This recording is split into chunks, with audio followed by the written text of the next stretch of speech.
إياك أن تسخر بإنسان ظاهره ما أعجبك، لأن هناك عباد لهم مع الله أسرار ما نعرفها، فهو خير منك بسكوته، وهو أيضا لربما خير منك عند الله، فتعادي وليا من أولياء الله فيعلن الله الحرب عليك.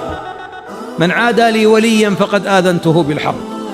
الله من واحد. أنا طالبكم يا الربع لا تعادون أحد، لا يجد أحد يشكوك إليه إلا الله. أعوذ بالله من الدبور. البعض الناس يقول ضعيف، عامل، يا ابن الحلال مسكين فلان، ثم يبدأ يسميه بجنسيته أو بلونه أو بأمه، أو يبدأ يسخر به. لا يهمك يا مسلم، هل ما يهمك؟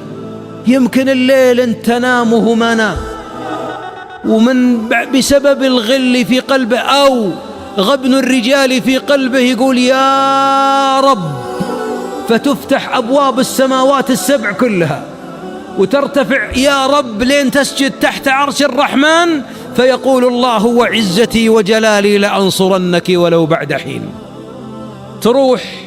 يروح مستقبلك الدنيوي ولربما الأخروي.